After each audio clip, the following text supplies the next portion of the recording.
Good evening all friends, मैं अर्चना आप सभी का जज अकेडमी में हार्दिक स्वागत करती हूँ। आज का हमारा बहुत ही बेहतरीन टॉपिक रहने वाला है आरबीआई, जो कि एक हमारा केंद्रीय बैंक है। उसके बारे में आज की विशेष क्लास रहने वाली है, तो सभी लोग क्लास को अच्छे से अटेंड करें और जितने लोग भी आए हुए हैं पहले तो एक बार शेयर कर दें ताकि और लोग भी जुड़ जाएं। तो देखिए, जो हमारा चैप्टर है आरबीआई, ये हमारा एक बैंक है।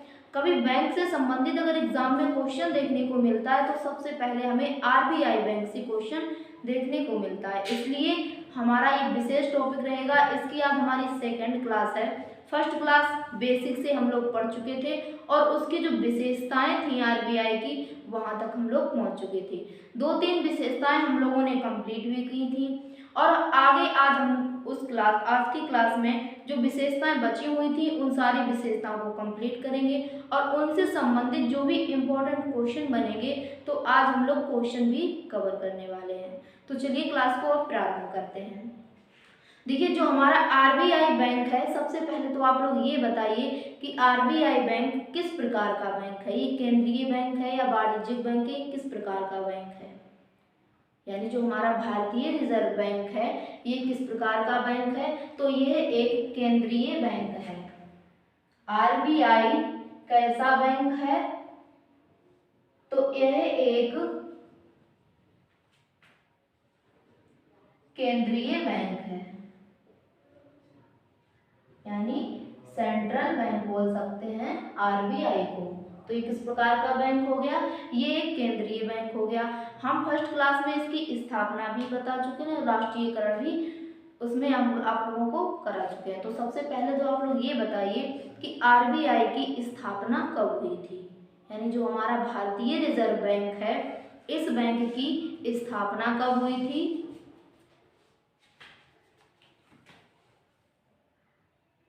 तो स्थापना कब हुई थी? 1 अप्रैल 1935 में इसकी स्थापना हुई थी, यानी 1 अप्रैल 1935 में इसकी स्थापना हुई थी। तो ये थोड़े थोड़े बेसिक पॉइंट रहेंगे, इनको आप भी नोट करते हुए चलिए। तो इसकी स्थापना कब हुई थी? स्थापना हुई थी 1 अप्रैल 1935 में इसकी स्थापना हुई थी। अब देखिए, क्वेश्चन यहाँ से आता है। अब स्थापना से क्वेश्चन नहीं पूछा जाता है। अगर नॉर्मल क्वेश्चन पूछा जाएगा तो स्थापना से दिया जाएगा, वरना क्वेश्चन यहाँ से पूछा जाता है कि किस कमीशन के आधार पर भारतीय रिजर्व बैंक की स्थापना की गई थी। कौन सी कमीशन थी जिसके आधार पर आरबीआई बैंक की स्थापना की गई थी? तो कौन सी कमीशन थी? हंटर यंग कमीशन थी, जिसके आधार पर एक एक्ट बना था। कौन सा एक्ट बना था? RBI act 1934। कौन सा एक्ट बना था? आरबीआई एक्ट 1934 बना था और उस एक्ट के तहत आरबीआई बैंक की स्थापना की गई थी। तो ये भी पॉइंट नोट कर लीजिए, किस कमीशन के तहत इसकी स्थापना हुई थी? तो कमीशन थी Hunter young commission. Hunter young commission. अब जब ये हंटर यंग कमीशन थी तो इस कमीशन के आधार पर एक एक्ट पारित किया गया था। कौन सा एक्ट था? RBI 1934 act. कौन सा था? RBI 1934 act. ये एक एक्ट बनाया गया था और इस एक्ट के आधार पर इस बैंक की स्थापना की गई थी 1 अप्रैल 1935 ईस्वी में। ठीक है, इसकी स्थापना से संबंधित आप लोगों ने पॉइंट जान लिए। अब देखिए, दूसरा इसमें हमारा पॉइंट इसका ये बनेगा कि इसका मुख्यालय कहाँ है। देखिए, जब इसकी स्थापना हुई थी तो मुख्यालय इसका था कोलकाता में। तो मुख्यालय कहाँ था? कोलकाता में। तो यहाँ पर नोट कीजिए, स्थापना कब हुई थी? 1 अप्रैल 1935 में। तो 1935 से लेकर, कब से लेकर? 1935 से लेकर 1937 तक इसका मुख्यालय कहाँ रहा? कोलकाता में रहा। लेकिन 1937 के बाद इसका मुख्यालय कहाँ लाया गया? मुंबई लाया गया और वर्तमान में भी इसका मुख्यालय कहाँ है? तो मुंबई में है। यानी 2 साल तक इसका मुख्यालय कहाँ रहा, यानी 35 से लेकर 37 तक 2 वर्ष तक इसका मुख्यालय कोलकाता में रहा। उसके बाद इसका हेडक्वार्टर मुंबई में लाया गया और वर्तमान में भी आज भी वहां पर ही मुख्यालय है। तो कभी क्वेश्चन पूछा जाए कि आरबीआई का वर्तमान में मुख्यालय कहाँ है, तो मुंबई में है। कभी क्वेश्चन इस प्रकार से चेंज किया जाए कि स्थापना के समय, यानी आरबीआई की स्थापना के समय इसका मुख्यालय कहाँ बनाया गया था, तो कोलकाता में बनाया गया था। ठीक है। अब देखिए इसका राष्ट्रीयकरण कब हुआ था, तो 1 जनवरी 1949 ईस्वी को इसका राष्ट्रीयकरण हुआ था। कब हुआ था, यहाँ पर पॉइंट बनाइए, राष्ट्रीयकरण। राष्ट्रीयकरण, तो इसका राष्ट्रीयकरण कब हुआ था, 1 जनवरी 1949 ईस्वी को इस बैंक का राष्ट्रीयकरण हुआ था। यानी पहले तो ये बैंक कैसी थी, प्राइवेट थी, लेकिन जब इसका राष्ट्रीयकरण का मतलब यही होता है कि सरकार के अंडर में रहकर कार्य करना, तो ये होता है राष्ट्रीय, यानी राष्ट्र का हो जाना। तो ये बैंक राष्ट्रीयकरण यानी सरकारी कब हुई, तो 1949 ईस्वी को हुई। आपको ये सन भी याद रखनी है, 1 जनवरी 1949। ठीक है, इतने पॉइंट आपको समझ में आए। अब देखिए जहां हमने कल क्लास छोड़ी थी वहीं से आज हम लोग विशेषताएं स्टार्ट करने वाले हैं। तो पहली हमारी विशेषता इसमें रहेगी विदेशी मुद्रा भंडार का संरक्षण। हमारी पहली क्लास में अंतिम विशेषता क्या थी, नोट प्रिंट करना, ये आरबीआई की एक विशेषता थी। आज हम लोग विशेषता स्टार्ट करने वाले हैं कहाँ से, विदेशी मुद्रा भंडार का संरक्षण। तो यहाँ पर पॉइंट बनाइए, आरबीआई की विशेषताएं, आरबीआई की विशेषताएं या कार्य। क्या पॉइंट बनाओगे, आरबीआई की विशेषताएं या कार्य, आरबीआई की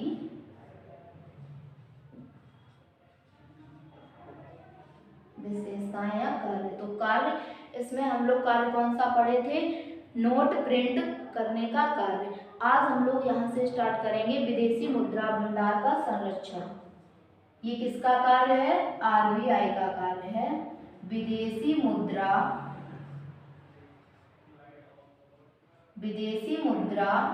भंडार का संरक्षण। देखिए अब क्वेश्चन किस प्रकार से बनेगा, कभी इस पॉइंट से भी क्वेश्चन पूछ दिया जाए आपसे। क्या क्वेश्चन पूछा जाएगा कि विदेशी मुद्रा भंडार का संरक्षण किस बैंक के द्वारा किया जाता है, तो कौन सी बैंक हो जाएगी, आरबीआई यानी भारतीय रिजर्व बैंक। ठीक है, इस प्रकार हमें विशेषताएं भी अच्छे से रखनी होंगी क्योंकि विशेषताओं से भी क्वेश्चन पूछे जाते हैं। तो देखिए जो हमारा विदेशी मुद्रा भंडार का संरक्षण है वो किस प्रकार से आरबीआई करती है, तो इसमें एक फॉरेक्स रिजर्व, क्या रहेगा, फॉरेक्स रिजर्व, ये एक पद्धति रहेगी। इसके आधार पर 3 तरह से ये विदेशी मुद्रा का संरक्षण करती है। क्या रहेगा, फॉरेक्स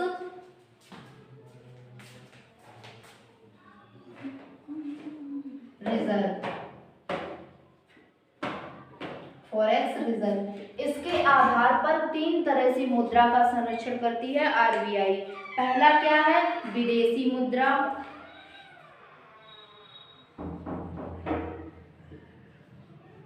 विदेशी मुद्रा।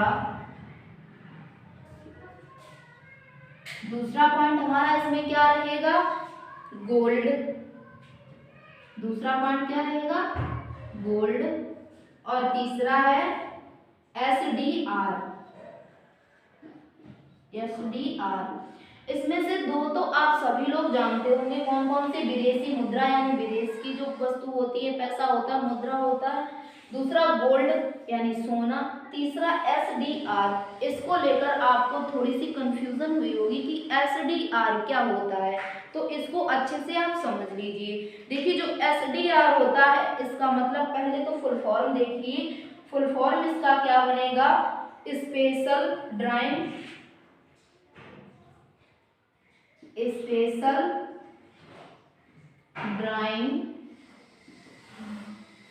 ये इसका फुल फॉर्म हो जाएगा, special drawing right.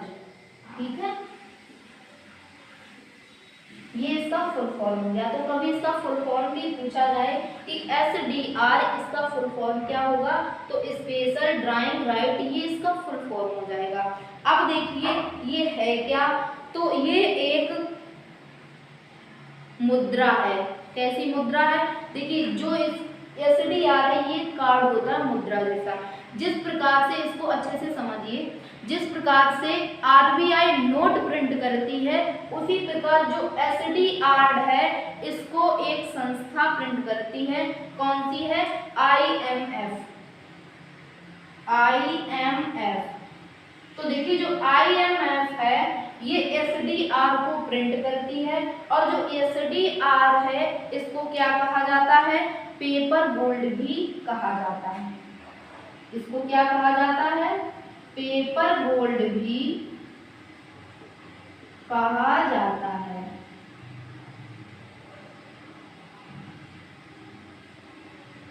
Paper gold भी कहा जाता है। देखिए आधुनिक पद्धति में इसे एक मुद्रा का नाम दिया गया है, मुद्रा का दर्जा दिया गया है। तो SDR को किस प्रकार की मुद्रा कहा जाता है, पेपर गोल्ड मुद्रा कहा जाता है। SDR को कौन सी संस्था प्रिंट करती है, तो IMF के द्वारा SDR प्रिंट किया जाता है, और इसे गोल्ड, पेपर गोल्ड मुद्रा भी कहते हैं। ठीक है, समझ में आया, ये एक मुद्रा होती है SDR। ये पॉइंट समझ में आया।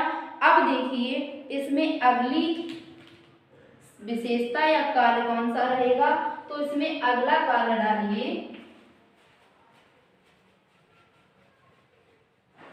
अगला कार्य कौन सा है, अंतिम ऋणदाता के रूप में कार्य करना। अगला कार्य कौन सा है, अंतिम ऋणदाता के रूप में, अंतिम ऋणदाता के रूप में कार्य करना। ये सभी किसके कार्य बताए जा रहे हैं, तो ये सारे RBI यानी भारतीय रिजर्व बैंक के कार्य हैं। अंतिम ऋणदाता के रूप में कार्य करना, यानी अंतिम ऋणदाता के रूप में कौन सी बैंक कार्य करती है, तो RBI बैंक कार्य करती है। तो देखिए इसमें क्या है, इसमें जब अर्थव्यवस्था में तरलता की कमी आ जाती है, यानी जब हमारी अर्थव्यवस्था है इसमें तरलता की कमी होती है, उस अवस्था में RBI द्वारा बैंकों को तरलता के संकट से दूर किया जाता है। देखिए तरलता का यहाँ पर मतलब क्या होता है, जब हमारी अर्थव्यवस्था कमजोर हो जाती है उस समय RBI बैंकों की तरलता के संकट को दूर करता है। इसमें बैंकों की तरलता का संकट यानी इसका मतलब है जब बैंकों में अर्थव्यवस्था कमजोर हो जाती है, बैंकों को धन की आवश्यकता होती है, तो सबसे बड़ा बैंक कौन सा है, RBI बैंक है। तो छोटे छोटे बैंकों में जब धन की कमी हो जाती है तो ये किससे ऋण लेते हैं, RBI से ऋण लेते हैं। तो इसमें क्या हो जाएगा, अंतिम ऋणदाता होता है हमारा RBI, यानी जब कहीं धन नहीं मिलेगा तो कौन सी बैंक हमें ऋण देगी, RBI बैंक ऋण देगी। तो इसमें नोट कीजिए क्या, कि जब अर्थव्यवस्था में, जब अर्थव्यवस्था में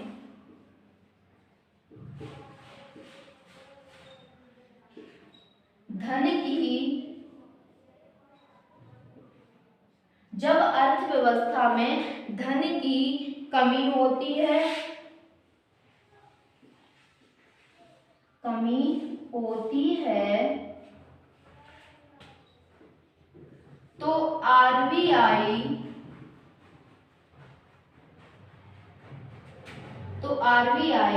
सभी बैंकों की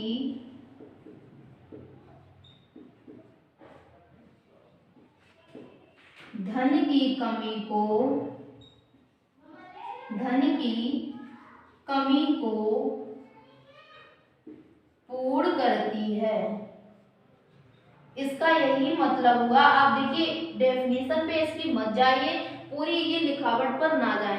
थोड़ा इसमें बेसिक से समझें क्या, यानी जब कहीं छोटी छोटी बैंकें हैं वो किससे जुड़ी हुई हैं, आरबीआई से जुड़ी हुई हैं। जैसे हमारी बैंक हुई बीओबी और बैंक ऑफ इंडिया, पीएनबी, इस प्रकार की जो बैंकें हैं वो किससे जुड़ी हुई है, आरबीआई से जुड़ी हुई हैं, बड़ी बैंकों से।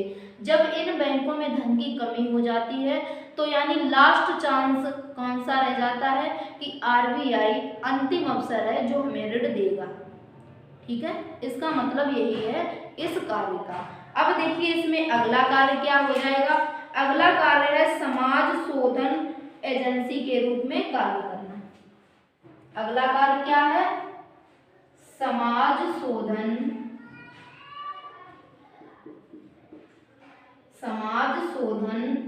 एजेंसी के रूप में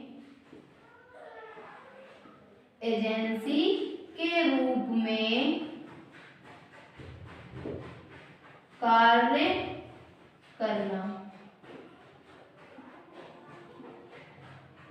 समाज शोधन एजेंसी के रूप में कार्य करना, ये भी आरबीआई का एक मुख्य कार्य है।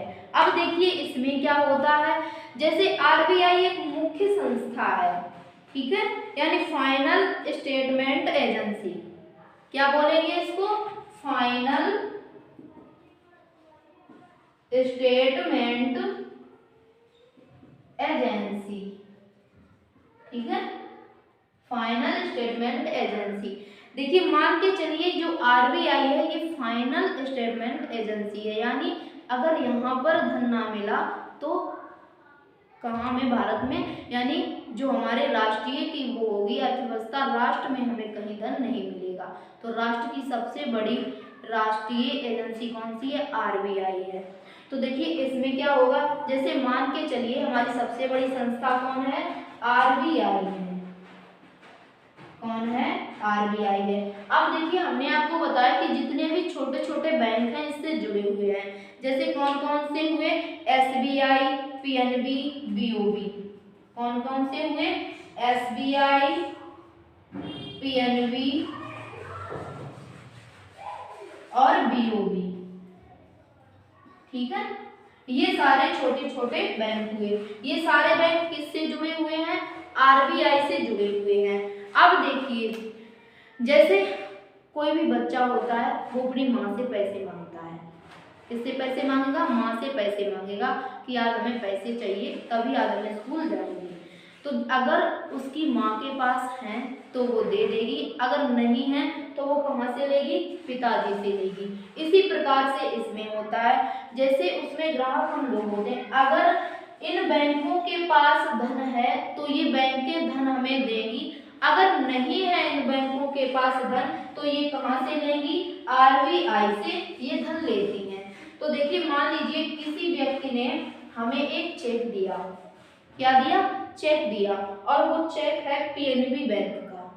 किसका है, पीएनबी बैंक का है, और हमारा अकाउंट किसमें है, एसबीआई में। चेक है उसका पीएनबी का लेकिन हमारा अकाउंट है एसबीआई का।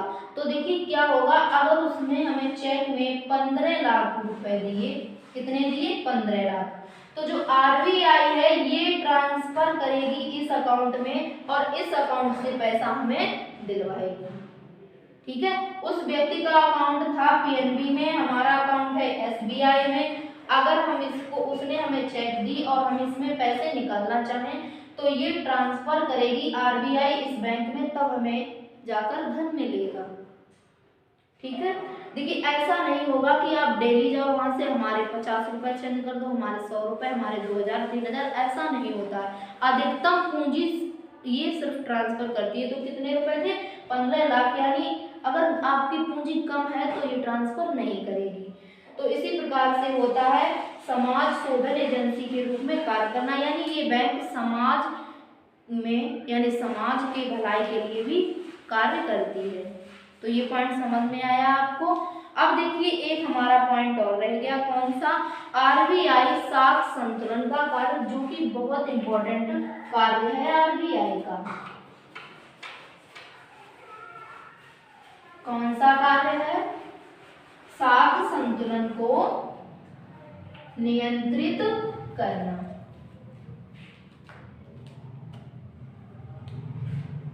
साख संतुलन का कार्य।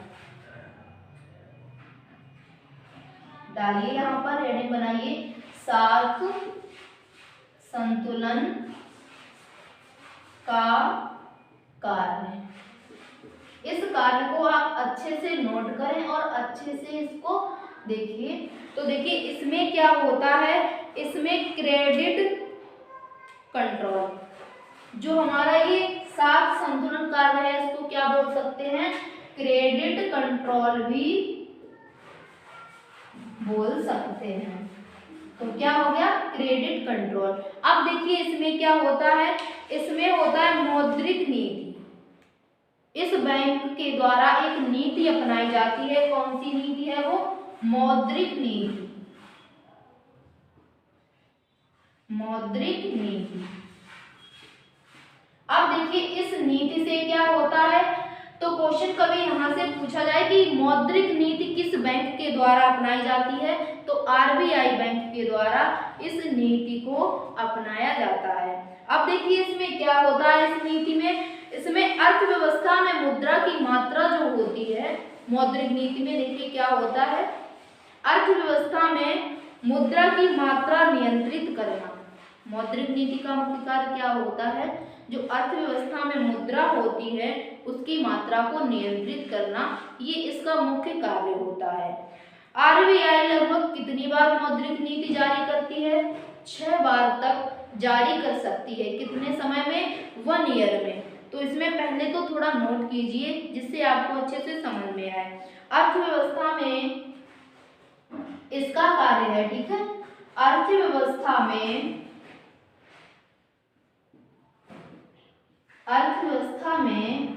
मुद्रा की मात्रा को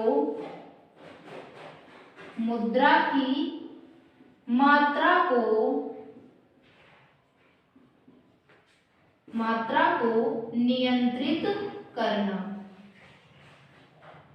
किसका कार्य है, ये मौद्रिक नीति का कार्य है, अर्थव्यवस्था में मुद्रा की मात्रा को नियंत्रित करना। अब देखिए ये नीति अपनाई जाती है आरबीआई बैंक के द्वारा। तो क्वेश्चन ऐसा भी पूछा जा सकता है कि मौद्रिक नीति आरबीआई के द्वारा 1 ईयर में कितनी बार अपनाई जाती है, तो कितनी बार अपनाई जाती है, 6 बार अपनाई जाती है। तो इसमें नोट कीजिए, आरबीआई द्वारा मौद्रिक नीति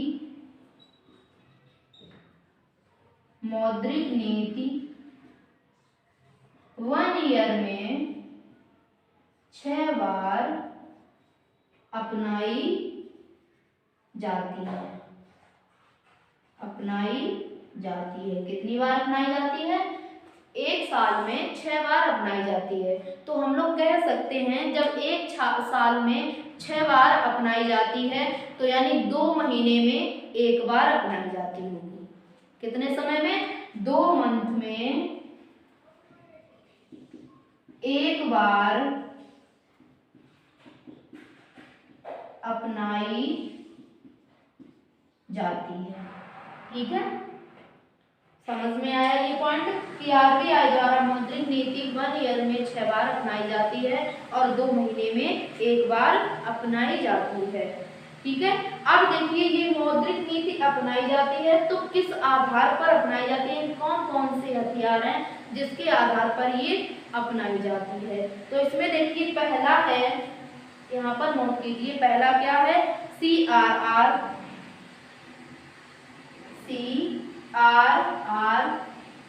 दूसरा कौन सा है, इसमें देखिए ये हथियार है मौद्रिक नीति जिसके अनुसार अपनाई जाती है। तो कौन सा है, पहला है CRR, दूसरा है SLR, कौन सा है, SLR, तीसरा है रेपो रेट, कौन सा है, रेपो रेट, चौथा है रिवर्स रेपो रेट, कौन सा है, रिवर्स रेपो रेट, और 5वां है हमारा कौन सा, बैंक रेट, कौन सा है, बैंक रेट। ठीक है, तो इसके आधार पर मौद्रिक नीति अपनाई जाती है। तो देखिए इन जो के आधार पर अपनाई जाती है तो इनका कितना कितना परसेंट है जिसके आधार पर मौद्रिक नीति अपनाई जाती है। तो इसमें कुछ परसेंटेज रहेगा हमारा। तो देखिए इनका कितना कितना परसेंट रहता है। जो CRR है ये कितने परसेंट रहेगा, 3% रहेगी इसकी हिस्सेदारी। और जो SLR है ये कितने परसेंट है, ये 18% है। कौन सा, SLR। इसी मौद्रिक नीति में कितनी भागीदारी रहेगी इसकी, तो 18%। और 4% किसकी रहेगी, रेपो रेट जो दर होती है इसकी 4% रहेगी। और जो रिवर्स रेपो रेट है इसकी कितने परसेंट रहेगी, तो 3.35%। कितनी रहेगी, 3.35% जो रिवर्स रेपो रेट दर होती है इसकी दर रहेगी। और 4.25% बैंक रेट रहेगी। ठीक है, 4.25% जो बैंक रेट होती है इसकी दर रहेगी 4.25%। इसके आधार पर मौद्रिक नीति अपनाई जाती है। तो मौद्रिक नीति आप लोग जान चुके हैं क्या होती है, जिसमें अर्थव्यवस्था में मुद्रा की मात्रा को नियंत्रित किया जाता है, यानी ज्यादा हो जाए तो भी संतुलन किया जाएगा, अगर कम हो जाए फिर भी उसमें संतुलन की आवश्यकता होती है। ठीक है, तो RBI के द्वारा मौद्रिक नीति होती है वो एक साल में कितनी बार, 6 बार अपनाई जाती है। और महीने में यानी 2 महीने में 1 बार अपनाई जाती है। तो ये थे RBI के मुख्य कार्य। अब देखिए इसमें हम लोग क्वेश्चन करेंगे जो बहुत ही इंपॉर्टेंट रहेंगे सारे क्वेश्चन। तो देखिए इसमें पहला क्वेश्चन तो हमारा यहीं से बनता है, इसमें आप लोगों की अच्छी रिवाइजिंग भी हो जाएगी। तो पहला क्वेश्चन क्या रहेगा कि RBI की स्थापना कब हुई थी। तो ये तो अभी हम लोग जान ही चुके हैं कि RBI की स्थापना कब हुई थी, 1 अप्रैल 1935 ईस्वी में हुई थी। किस कमीशन के आधार पर हुई थी, तो जॉन हिल्टन यंग कमीशन इसके आधार पर हुई थी। इसके आधार पर एक एक्ट पारित किया गया था, कौन सा था, 1934 RBI एक्ट। इस एक्ट के आधार पर RBI बैंक की स्थापना की गई थी, 1 अप्रैल 1935 में इसकी स्थापना की थी। इसकी स्थापना के समय इसका मुख्यालय यानी हेडक्वार्टर कोलकाता में था और 1937 में इसका हेडक्वार्टर कहाँ लाया गया, मुंबई लाया गया। ठीक है, और इसका जो राष्ट्रीयकरण हुआ था वो भी हम लोग जान चुके हैं कब हुआ था, 1 जनवरी 1949 ईस्वी को इसका राष्ट्रीयकरण हुआ था। ठीक है, अब देखिए आगे क्वेश्चन देखिए किस प्रकार से बनेंगे। तो इसमें पहला क्वेश्चन ये रहेगा हमारा क्या कि केंद्रीय कार्यालय मुंबई से कब स्थानांतरित किया गया। हालांकि ये क्वेश्चन हम आपको बातों बातों में ही बता चुके हैं कि क्वेश्चन किस प्रकार से बनेगा। तो क्वेश्चन भी बताया कि जो इसका मुंबई में कार्यालय स्थानांतरित किया गया था वो कब किया गया, ये ही इस क्वेश्चन में पूछा गया है। देखिए थोड़ी भाषा घुमाई जाती है क्वेश्चन में और वही सब कुछ है जो आप लोग पढ़ चुके हो। तो क्वेश्चन देखिए किस प्रकार से पूछा गया कि केंद्रीय कार्यालय मुंबई से स्थानांतरित कब किया गया। तो इसमें क्वेश्चन बनाइए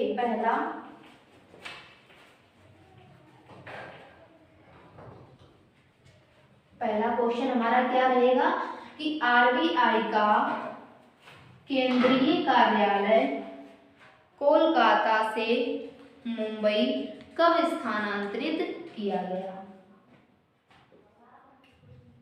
RBI का केंद्रीय कार्यालय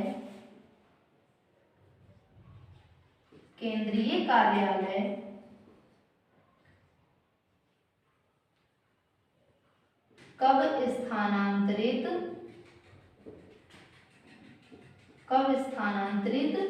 किया गया। तो कब किया गया, 1937 ईस्वी में इसका स्थानांतरण किया गया। कब किया गया, 1937 ईस्वी में। ठीक है, ये हमारा पहला पॉइंट था। अगला पॉइंट इसमें नोट कीजिए कौन सा है। देखिए जो यहाँ पर केंद्रीय कार्यालय होता है इसमें RBI का गवर्नर बैठता है। कौन बैठता है, RBI का गवर्नर।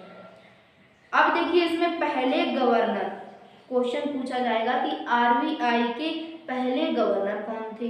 इस प्रकार से भी पूछा जाएगा कि आरबीआई के पहले अंग्रेज गवर्नर कौन थे और पहले भारतीय गवर्नर कौन थे। ठीक है, तो पहले तो इसमें ये पॉइंट डालिए कि आरबीआई के पहले अंग्रेज गवर्नर कौन थे। क्या पॉइंट रहेगा, आरबीआई के पहले अंग्रेज गवर्नर। तो तब तक आप लोग जल्दी से कमेंट करें कि आरबीआई के पहले अंग्रेज गवर्नर कौन थे। जल्दी से सभी लोग रिप्लाई दें। जो हमारा भारतीय रिजर्व बैंक है इसके पहले अंग्रेज गवर्नर कौन थे, तो कौन थे, ऑसबॉर्न स्मिथ। कौन थे, ऑसबॉर्न स्मिथ, ये पहले अंग्रेज गवर्नर थे। देखिए अब क्वेश्चन इस प्रकार से इसमें पूछा गया कि पहले अंग्रेज गवर्नर कौन थे, तो भी ऑसबॉर्न स्मिथ थे। अगर क्वेश्चन इस प्रकार से पूछा जाता कि आरबीआई के पहले गवर्नर कौन थे, तो वो भी ऑसबॉर्न स्मिथ ही थे। ठीक है, अब देखिए दूसरा क्वेश्चन हमारा क्या रहेगा कि पहले भारतीय गवर्नर कौन थे, तो वो भी नोट कीजिए कि आरबीआई के पहले भारतीय गवर्नर कौन थे। तो पहले भारतीय गवर्नर कौन थे, सीडी देशमुख। कौन थे, सीडी देशमुख, ये पहले भारतीय गवर्नर थे। ठीक है, ये हमारा पॉइंट कंप्लीट हुआ। अब देखिए इसमें अगला पॉइंट बनेगा क्या कि रिजर्व बैंक का प्रतीक चिन्ह क्या है। जो रिजर्व बैंक है इसका एक प्रतीक चिन्ह है, तो कौन सा प्रतीक चिन्ह है, ताड़ का वृक्ष और रॉयल बंगाल टाइगर, ये दो प्रतीक चिन्ह हैं आरबीआई बैंक के। तो यहाँ पर नोट कीजिए आरबीआई बैंक का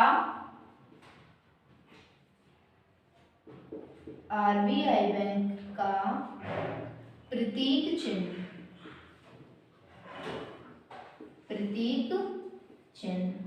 तो क्या है प्रतीक चिन्ह, ताड़ का वृक्ष एक प्रतीक चिन्ह है और दूसरा प्रतीक चिन्ह क्या है, रॉयल बंगाल टाइगर।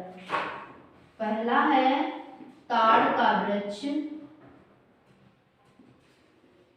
दूसरा क्या है, रॉयल बंगाल टाइगर।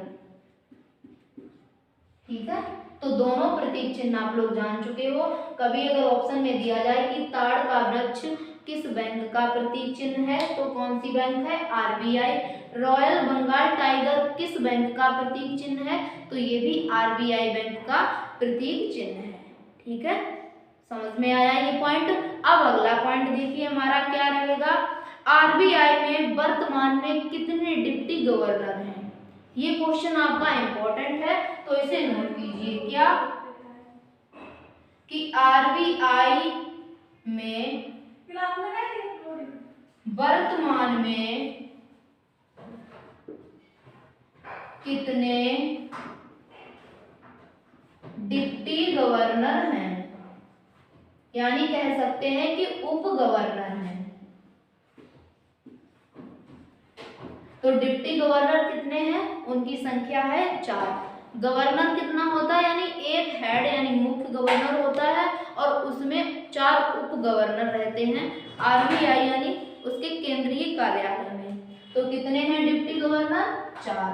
देखिए इनके एक बार नाम भी देख लीजिए, कभी अगर नाम भी पूछा जाए तो कौन कौन से हैं, एस राजेश्वर राव, एम के जैन और तीसरे हैं एम डी पात्रा और चौथे हैं बीपी कानून। अगर नोट करना चाहो तो नोट भी कर लो कौन कौन से, एम राजेश्वर राव,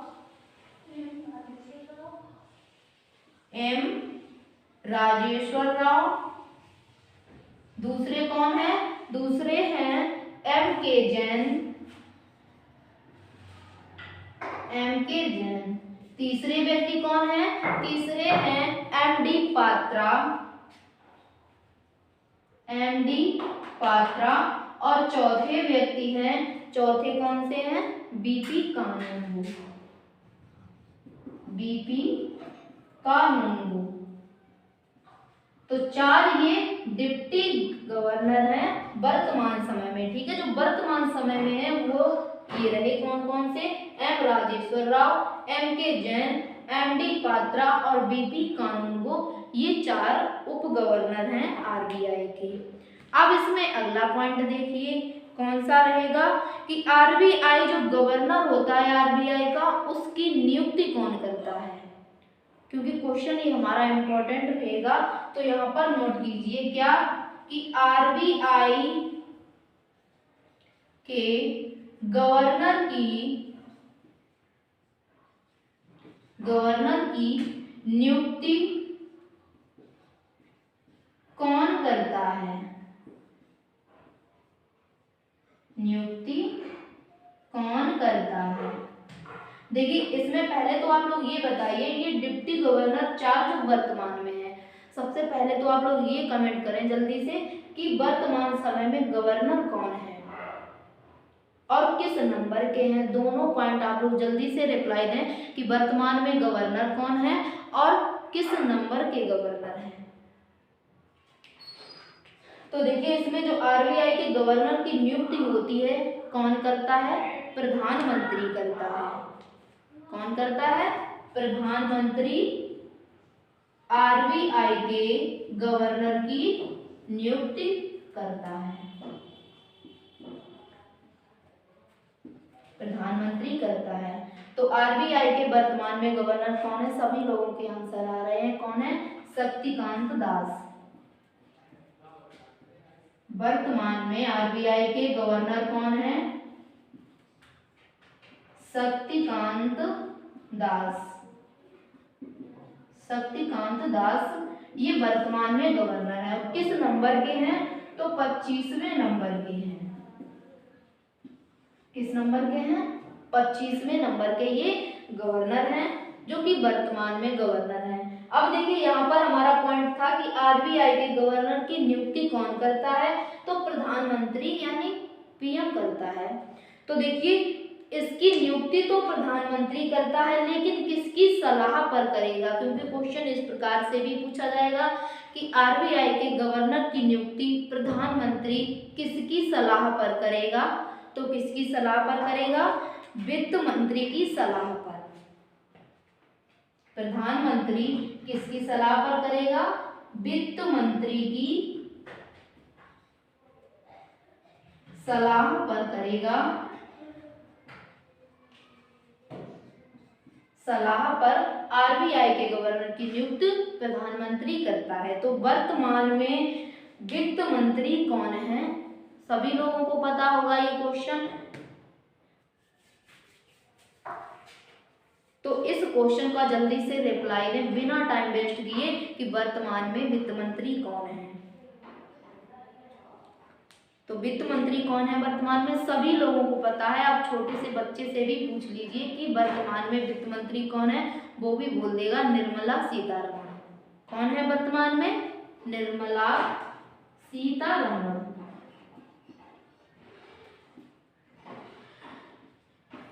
निर्मला सीतारमण ये वर्तमान में वित्त मंत्री है।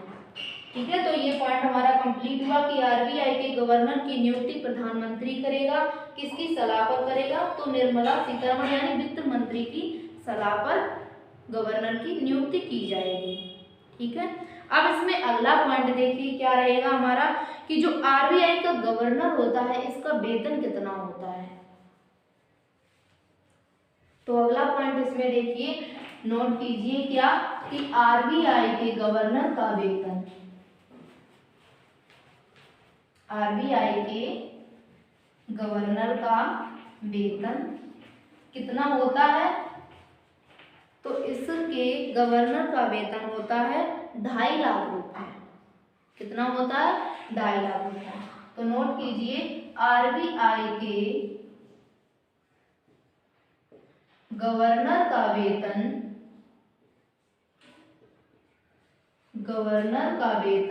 कितना होता है, 2.5 लाख रुपए यानी 2.5 5 लाख रुपए होता है इसके गवर्नर का वेतन।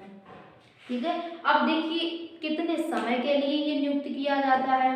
क्वेश्चन पिछली बार ये एग्जाम में पूछा गया था कि आरबीआई के गवर्नर की नियुक्ति कितने समय के लिए की जाती है। तो कितने समय के लिए की जाती है?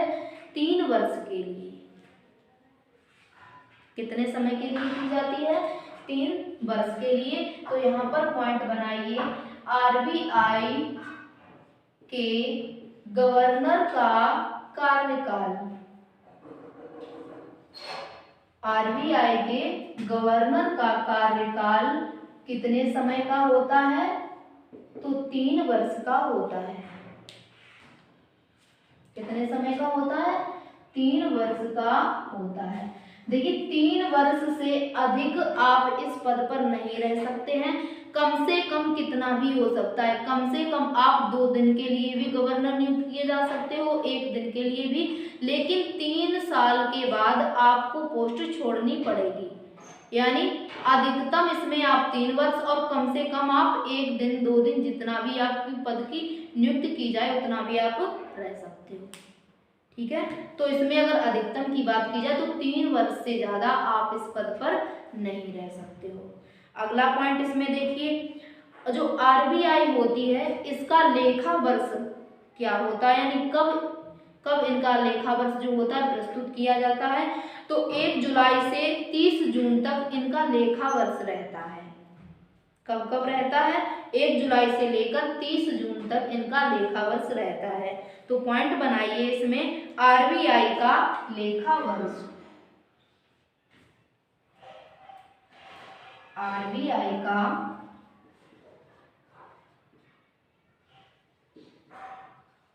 लेखा वर्ष। तो आरबीआई का लेखा वर्ष कब होता है? 1 जुलाई से 30 जून तक। 1 जुलाई से 30 जून तक इसका लेखा वर्ष रहता है। अगला पॉइंट इसमें देखिए क्या रहेगा।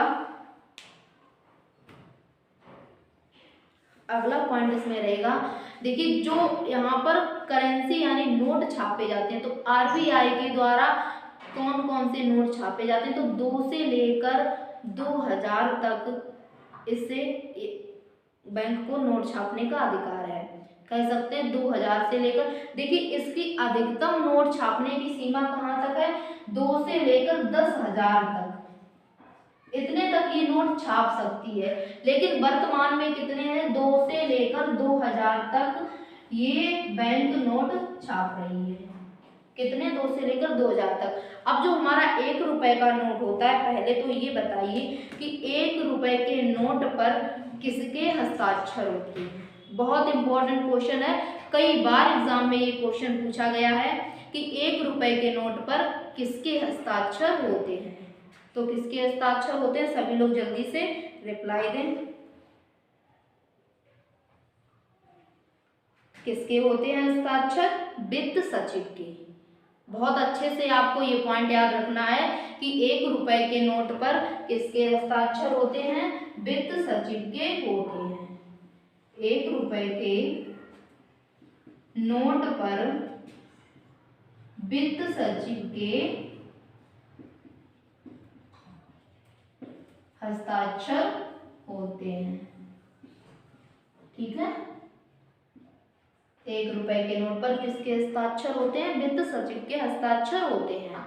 तो ये थी कुछ इंपॉर्टेंट पॉइंट आरबीआई से संबंधित। अब देखिए इसमें जो प्रेजेंट टाइम में करेंसी यानी जो मुद्रा चल रही है, इसमें देखिए कितने नोट पर क्या छपा हुआ है, एक नज़र में सिर्फ देखते हुए चलेंगे। इंपॉर्टेंट रहता है, कभी कभी क्वेश्चन पूछ दिया जाता है इससे कि 2000 के नोट पर कौन सी आकृति छपी हुई है। तो इस प्रकार से क्वेश्चन पूछा जाता है। तो इसमें थोड़ा सा देख लीजिए। पहले तो आइए 10 के नोट पर। 10 के नोट पर किसकी आकृति है? तो कोणार्क का जो सूर्य मंदिर है उसकी आकृति है। किसकी है? 10 के नोट पर कौन सी आकृति है? तो कोणार्क का जो सूर्य मंदिर है उसकी आकृति है। तो इसमें नोट कीजिए कोणार्क का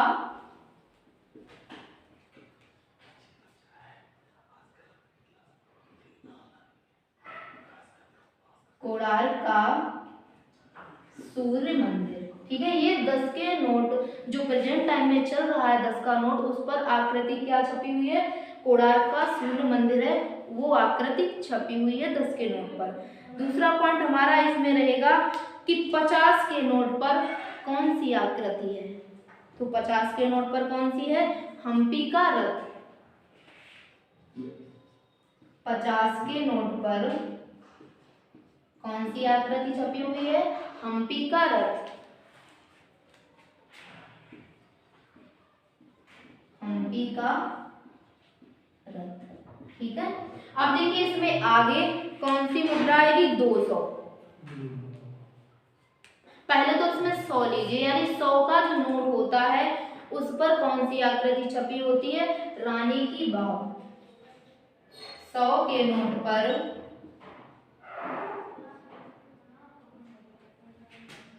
रानी की वाव, ये आकृति अंकित है 100 के नोट पर। ठीक है, अब आइए 200 के नोट पर कौन सी आकृति है? तो सांची का स्तूप। 200 के नोट पर कौन सी आकृति है? सांची का स्तूप। इस स्तूप का निर्माण किसने करवाया था? तो सम्राट अशोक ने इस स्तूप का निर्माण करवाया था। ठीक है, और ये आकृति किसके नोट पर छपी हुई? 200 के नोट पर छपी हुई है। अगला इसमें हमारा रहेगा 500। जो 500 का नोट है तो इस पर किसकी आकृति छपी हुई है? तो लाल किला। कौन सी आकृति है? लाल किला। सभी को पता होगा कि लाल किला कहाँ है? तो दिल्ली में है। ठीक है, अगला इसमें आएगा 2000 का नोट। कौन सा है? जो 2000 का नोट होता है इस पर कौन सी आकृति अंकित है? तो इस पर मंगलयान। कौन सी आकृति है? मंगलयान। तो ये थी जो मुद्राओं में आकृति अंकित है कौन कौन सी। देखिए 10 के नोट पर कोणार्क का सूर्य मंदिर, उसकी आकृति अंकित है। 50 के नोट पर हम्पी का रथ, 100 के नोट पर रानी की वाव, और 200 के नोट पर सांची का स्तूप, 500 के नोट पर लाल किला और 2000 के नोट पर मंगलयान। ठीक है, ये नोटों से संबंधित एक नज़र में आपको बता दिए ताकि किसी भी एग्जाम में अगर पूछा जाए कि 2000 के रुपए के नोट पर किसकी आकृति अंकित है तो मंगलयान उसकी आकृति अंकित है। ठीक है, तो आज की क्लास तो यहीं तक, फिर मिलते हैं हम लोग अगली क्लास में। उम्मीद करते हैं कि आप सभी को क्लास पसंद आई होगी, तो सभी लोग क्लास को लाइक करें, शेयर करें और बेहतर तैयारी के लिए हमारे चैनल को सब्सक्राइब करें। फिर मिलेंगे नेक्स्ट क्लास में।